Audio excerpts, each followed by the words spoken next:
Yung kaibahan na ngayon ng decals ni Suzuki R150.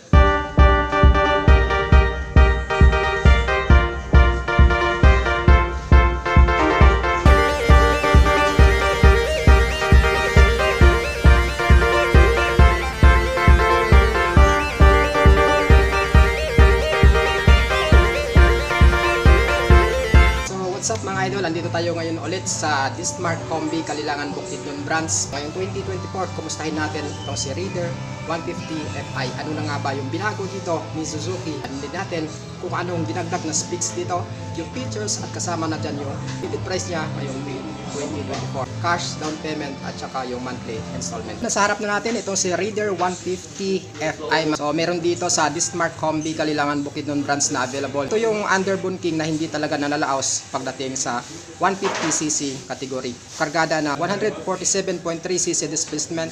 Ito ay 4-stroke, 4 valves, 6-speed manual gearbox, naka DOHC na liquid cooled system. So hindi ka na mangangamba pagdating sa long ride. So, meron itong tank capacity na 4.2 liters at may average fuel consumption around 50 km per liter.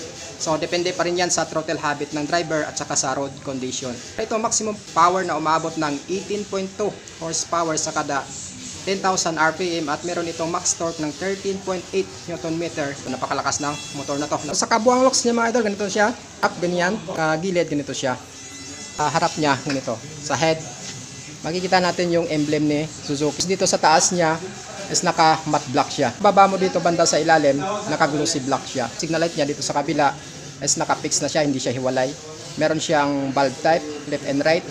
Tapos naman sa headlight niya, naka LED na siya. Pagbaba mo dito sa fender niya, glossy black.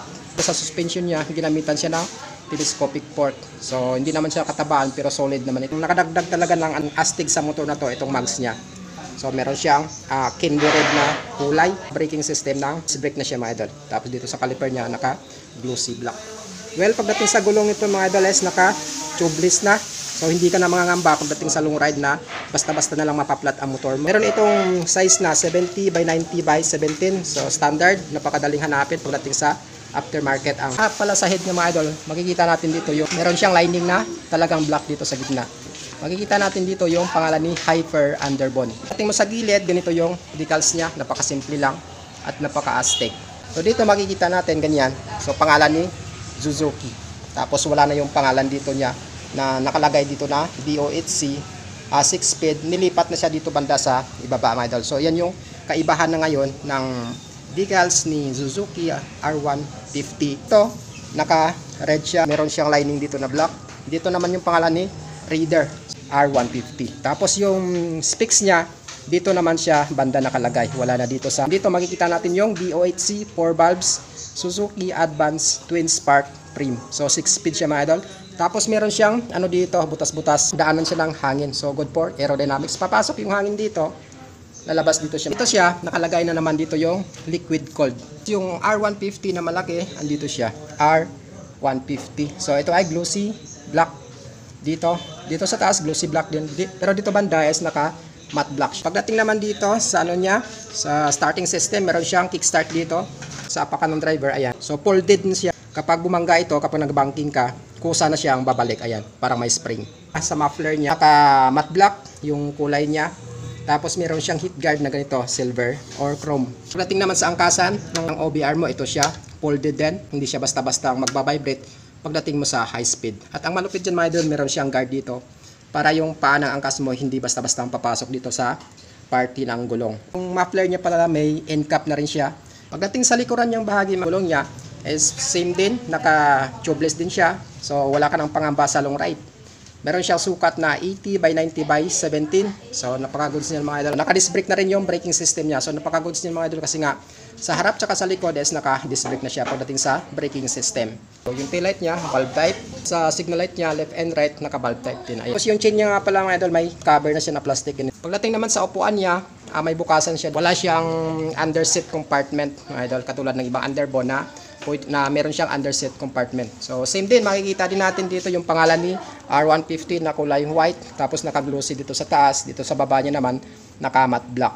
So ito yung gear shifting niya, binubo siya ng 6-speed manual gearbox. Ito naman yung yung side stand So ang motor na to wala siyang features na safety features katulad ng iba na side stand switch cut off. So same din yung decals nito, ano sa kabila, ganun din dito sa gilid niya. So makikita natin dyan yung pangalan ni Suzuki.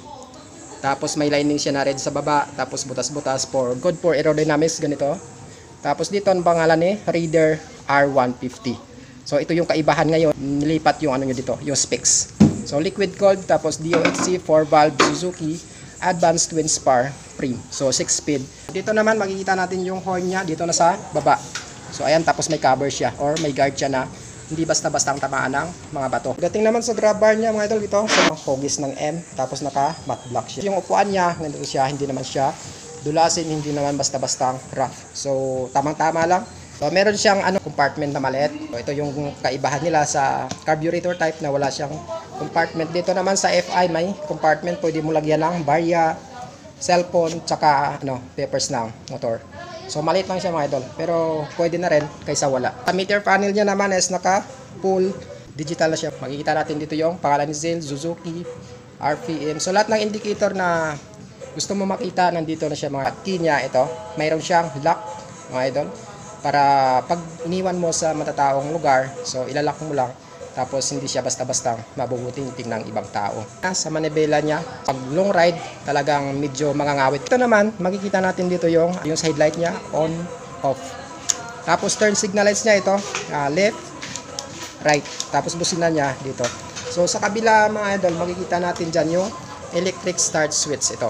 Pero bukod sa electric start switch mga idol, meron siyang kickstart. Month of May 2024, itong si Raider 150 Fi ay may updated price na 119,700. Pag installment, magda-down ka lang ng 9,900. Sa 36 months or 3 years is 5,345. So kapag on time ka magbayad, meron kang rebates na 200 pesos monthly. So kasama na dyan yung registration package, insurance, helmet, tsaka jersey. Natapos na natin ikutan itong si Raider 150 Fi. Ano masabi nyo sa motor na to? Solid pa ba ito ngayong 2024? So paki-comment na lang ng comment nyo sa comment section. Bago natin tapusin ang video na to mga idol, shoutout muna natin ang lahat ng staff ng Dismart Combi Kalilangan Bukidnon branch. At sa mga naghahanap na pala ng Raider 150 Fi tsaka carburetor type system, available yan dito mga idol sa Dismart Combi Kalilangan Bukidnon branch. Open sila mula Lunes hanggang Sabado alas 8 ng umaga hanggang alas 5 ng hapon.